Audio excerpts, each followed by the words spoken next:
আজ তোমায় অনেক বেশি মনে পড়ছে। জানো, আজ খুব ভোরে যখন চোখটা খুলতেই সূর্যটাকে দেখলাম, তখন কেন যেন মনে হলো সূর্যটাতে তোমার মুখ ভেসে উঠেছে। সত্যি বেশ কিছুদিন হলো তোমাকে অনেক বেশি মনে পড়ছে। বিকেলের এলোমেলো বাতাস আর অঝোর বৃষ্টি সবার মনে দোলা দিয়ে যায়। কিন্তু জানো, তুমি চলে যাওয়ার পর থেকে ভোরের হিমেল হাওয়া, বাগানের ফুল, পাখির গান, বিকেলের মিষ্টি রোদ কিংবা রক্তিম গোধূলি কিছুই আর ভালো লাগে না। মোটেও সহ্য হয় না এগুলো।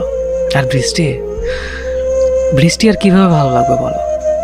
তুমি চলে যাওয়ার পর থেকে তো এই দুই চোখ হয়ে গেছে আকাশ, যে আকাশ থেকে অঝোর ধারায় বৃষ্টি ঝরে সকাল সন্ধ্যা। আচ্ছা, তুমি কি তা দেখতে পাও? আজ সংসদ ভবনের রাস্তা ধরে হেঁটে যাচ্ছিলাম, যে রাস্তা তোমার হাত ধরে হেঁটেছি অসংখ্যবার। জানো, আমার আর তোমার মতো অনেকে এখন এই রাস্তায় হাত ধরাধরি করে হেঁটে চলে। কেন আমাকে এভাবে কষ্ট দিলে? কি দোষ করেছিলাম আমি? কেন আমাকে প্রতিনিয়ত কাঁদতে হয় তোমাকে ভেবে? আজ রৌদ্রমুখর দিনটা হঠাৎ করে শেষ হলো বৃষ্টি দিয়ে, যে বৃষ্টি তুমি অসম্ভব ভালোবাসতে। শেষ বিকেলের আচমকা বৃষ্টি আজ ভিজিয়ে দিয়ে গেছে আমার সমস্ত শরীর। কিন্তু জানো, আমার চোখ ভেজাতে পারেনি। তুমি না বলতে রাস্তাঘাটে কান্নাকাটি করে বাচ্চা ছেলেরা। আমি তো আর বাচ্চা ছেলে নই, তাই রাস্তায় কাঁদতেও লজ্জা লাগে, যে কারণে সারা রাত লুকিয়ে কাঁদে তোমাকে ভেবে। বিকেলের ঝুম বৃষ্টি গোধূলিবেলা লাল রঙে ছেয়ে গেছে আকাশ। আর সন্ধ্যার পর দেখলাম আকাশে মেঘের সাথে পূর্ণিমা চাঁদের লুকোচুরি খেলা। প্রকৃতি আজ তোমার ভালো লাগার সব কিছুই তুলে ধরেছে। শুধু তুমি আজ আমার পাশে নেই। যেন মাঝে মাঝে ভাবি তোমাকে ভেবে আর কাঁদবো না, কিন্তু স্মৃতিগুলা নিষ্ঠুর প্রকৃতি বারবার তোমার কথা মনে করিয়ে দেয়। তখন আর নিজেকে সামলাতে পারি না, অযথা ধারায় কাঁদতে থাকি একা একা। জানো, এখন রাত 2টা। 2 ঘন্টা আগে সূচনা হয়েছে আর একটা নতুন দিনের। 19শে মে। 2 বছর আগে এই দিনে সম্পর্কে ইতি টেনে আমাকে পাহাড় সময় কষ্ট দিয়ে তুমি চলে গিয়েছো।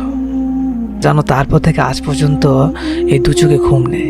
মাঝে মাঝে রাত জেগে কাঁদতে থাকে, আর আমার সঙ্গে মাঝে মাঝে কাঁদে ওই বিশাল আকাশটা। 12টার পর যখন তোমাকে ভেবে কাঁদছিলাম, ঠিক তখনই এক বুক হাজারে নিয়ে ফুপিয়ে কেঁদে উঠল আকাশটা।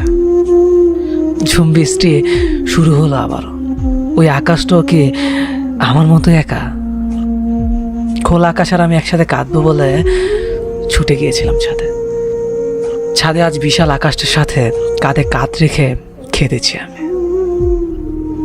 আমার চোখ থেকে ঝরে পড়ে অশ্রুকণা বৃষ্টির জলের সাথে মিশে ছাদ থেকে গড়িয়ে পড়েছে মাটিতে। আমাকে এক বুক কষ্ট দিয়ে যে মাটিতে অনেক সুখে ঘুমিয়ে আছো তুমি, কেন আমাকে এভাবে একা রেখে চলে গিয়েছো সেদিন? তবে কেন ভালোবেসেছিলে? কেন বলেছিলে সারা জীবন একসাথে থাকবে? তোমার কিছু সুখ স্মৃতি নিয়ে আজও বেঁচে আছি লাশ হয়ে। মাঝে মাঝে তারাদের সাথে এখন কথা বলে। যেন তারারা বলে তুমি নাকি আবারও ফিরে আসবে। জানো, তুমি না জীবনটা আজ ধ্বংসের অনেক কাছাকাছি। নিজেকে আর কারো কাছে প্রমাণ করতে ইচ্ছে করে না। জানো, মা কি বলে? মা বলে আমি নাকি একটা মরমের জন্য নিজের জীবনটাকে নষ্ট করে ফেলেছি। আচ্ছা, তুমি বলো, ভালোবাসা কি কখনো মরে? জানো, তোমাকে এখনো অনেক ভালোবাসি, অনেকটা পাগলের মতো। যেদিন তুমি শেষ বিদের সাজে সেজেছিলে, সেদিন তোমাকে অসম্ভব সুন্দর লাগছিল। কিন্তু সবাই আমার সাথে প্রচণ্ড খারাপ ব্যবহার করেছিল সেদিন। কেউ আমাকে তোমার মুখটা দেখতে দিচ্ছিল না। শুধু তারা বলছিল মৃত মহিলার মুখ নাকি পরপুরুষকে দেখানো উচিত না। আচ্ছা, তুমি বলো, আমি কি পরপুরুষ? 5 ঘন্টা আগে খাটিয়ে ঘুমিয়ে থাকা মেয়েটির সবচেয়ে আপন যে এই ছেলেটাই ছিল, তা বলার মতো সেদিন কোনো লোকই ছিল না। অনেক কাকতি মিনতির পর দেখেছিলাম তোমাকে। তোমার ঠোঁটের কোণে আগে সেই চিরচেনা হাসিটা সেদিনও ছিল। বারবার কেন যেন মনে হচ্ছিল তুমি চোখ খুলে তাকাবে, আমাকে কাছে ডেকে জড়িয়ে ধরবে। সেদিন তুমি অনেক নিষ্ঠুর ছিলে। পাগলের মতো সেদিন অপেক্ষা করেছিলাম তোমার ডাকের আশায়। ভুলে গিয়েছিলাম যে ওপারে চলে গেলে কেউ আর ফিরে আসে না।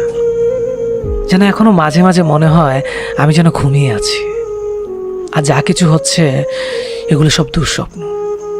খুব ইচ্ছে হয় তোমার কাছে যাওয়ার, তোমার পাশে শুয়ে থাকবো, আর রাত দিন দুজনে গল্প করব। আমি কিন্তু আর মোটেও ঝগড়া করবো না। জানো, এই 2 বছরে আমি অনেক ভালো হয়ে গেছি, কাউকে আর কষ্ট দেই না। কেননা কষ্ট কি তা যে এখন আমি বুঝতে শিখেছি। আমার নিথুনি পুরো দাগ নিয়ে তোমার মতো অন্য কেউ আর অভিযোগ করে না। তেমনই টোল পড়া গেলার হাসি দেখতে কেউ আর আমাকে অকারণে হাসায় না। জানো, আমার মুখে তোমার অভিযোগ আর পছন্দের অংশ দুটোই আজ কালো দাড়িতে ঢেকে গেছে। 2 বছর হয়ে গেল, অথচ মনে হয় এই তো সেদিন তোমাকে চলে যেতে দেখলাম। এই 2 বছরের স্বপ্নে অসংখ্যবার দেখেছি তোমায়। কখনো মুখ ভরা হাসি নিয়ে এসেছ, আবার কখনো মুখ ভার করে। কিন্তু যখনই স্পর্শ করতে চেয়েছি তখনই চলে গেছ আমাকে কাঁদিয়ে। কেন ওইভাবে কষ্ট দাও আমায়? আমি সত্যি আর সইতে পারি না। লোকে বলে মানুষ নাকি মৃত্যুর পূর্বে তার প্রিয় মৃত মানুষগুলোকে স্বপ্ন দেখতে পায়। আমি তো প্রায় তোমাকে স্বপ্ন দেখেছি। কই, আমি তো মরি না। তোমার কাছে খুব যেতে ইচ্ছে করে, খুব। তোমাকে পেয়েও ধরে রাখতে পারলাম না। নিজেকে আমার খুব ব্যর্থ মনে হয়। আমরা দুজনকে চাইলেও বিধাতা আমাদের চায়নি।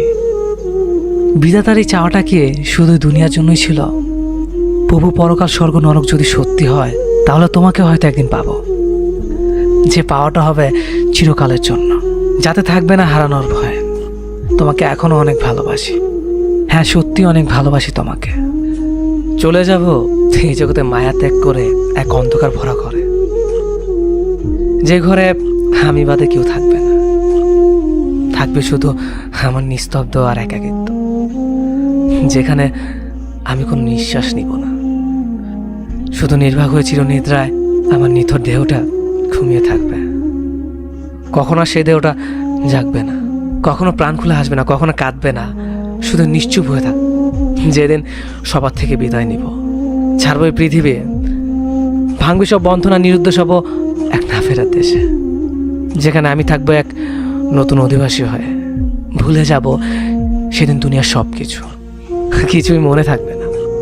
জীবনের চিরস্মরণীয় সব মুহূর্ত রয়ে যাবে স্মৃতির পাতায়। সেদিন থেকে অস্তিত্ব বলে কিছু আর থাকবে না। পৃথিবীতে পরিচয় থাকবে শুধু এক গত হয়ে যাওয়া মানুষ হিসেবে।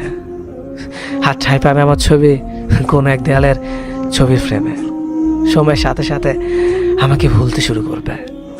কারো কাছে স্মরণীয় থাকবো তার স্মৃতির মাঝে। সেদিনকে একবার ডাকলেও সাড়া দেওয়া সম্ভব হবে না। কারো কাছে কয়েকটা শব্দ বিনিময় করার ক্ষমতাটাও থাকবে না। কারণ শরীর থেকে আত্মাটা যখন নিজের সম্পূর্ণ বিচ্ছিন্ন করবে, সাথে সাথে এই ধরনের মাঝে থমকে যাব, আর নিজের নামটা আর থাকবে না, লাশ বলে গণ্য হবে। মাটির নিচে সে আধার ঘরে এক অসহনীয় যন্ত্রণায় থাকবে নিথর দেহটা। হাজার আর্তনাদ করব, কিন্তু শুনতে পাবে না কেউ। ধীরে ধীরে সম্পূর্ণ শরীরটা হারিয়ে যাবে মাটির সাথে, আর সব কিছুই ধূলিসাৎ হয়ে যাবে। আমি রইব শুধু একটা মৃত মানুষ হিসেবে। চাইলেও কেউ মৃত্যু থেকে বাঁচাতে পারবে না। হঠাৎ করে সবার মতো একদিন আমিও চলে যাব এই পৃথিবীর মায়া ছেড়ে। চলে যাব একটু অন্ধকার ঘরে, যেখানে থাকবো শুধু আমি আর আমার একাকিত্ব। চলে যাব আমার আপন আর প্রিয় মানুষদের কাঁদিয়ে না ফেরার দেশে, যেখান থেকে কখনোই কেউ ফিরেনি আর ফিরবেও না। বন্দী হয়ে যাব আমি একটি ঘরে, যে ঘরে থাকবে না কোনো দরজা বা জানালা, শুধু থাকবে কালো অন্ধকার। হয়তো আমি চিৎকার করে সবাইকে ডাকবো, কিন্তু সে ঘর থেকে আমার আওয়াজ বাহির হবে না। কারণ তখন আমি আর এই পৃথিবীর মানুষ না, আমি শুধু একজন অন্ধকার ঘরের বাসিন্দা। তখন আমার সব কিছু সীমাবদ্ধ হয়ে যাবে। চাইলেও মনের কথাগুলো আর কারো কাছে শেয়ার করতে পারবো না, কারণ আমি তখন একটি দরজা জানলাহীন খাঁচায় বন্দি থাকবো। এটাই সত্যি, আমি একদিন চলে যাব সবাইকে কাঁদিয়ে। রয়ে যাবে হয়তো আমার কিছু স্মৃতি, আর সেই স্মৃতিগুলোর মাঝে কেউ খুঁজবে আমাকে, কেউ বা ঘৃণা করে দূরে ঠেলে দেবে আমায়। আর ওপার থেকে এগুলো দেখবো আমি, কিন্তু কিছু বলতে পারবো না, কারণ আমি হয়ে যাব একজন বোবা মানুষ। শুধু দেখতে পারবো, কিন্তু কিছু বলতে বা করতে পারবো না। কে কখন কোথায় মরে যাব কেউ জানি না। কারো মনে কষ্ট দিয়ে থাকলে সরি, আমাকে ক্ষমা করে দেবেন। মানুষ বলতেই ভুল হয়, ক্ষমা না করলে মরে গেলেও শান্তি পাবো না।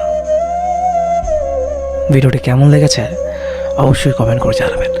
ভালো লাগলে ভিডিওটি ফেসবুকে শেয়ার করবেন, আর আমার ফেসবুক এবং ইনস্টাগ্রামে ফলো করতে একদম ভুলবেন না। ধন্যবাদ সবাইকে।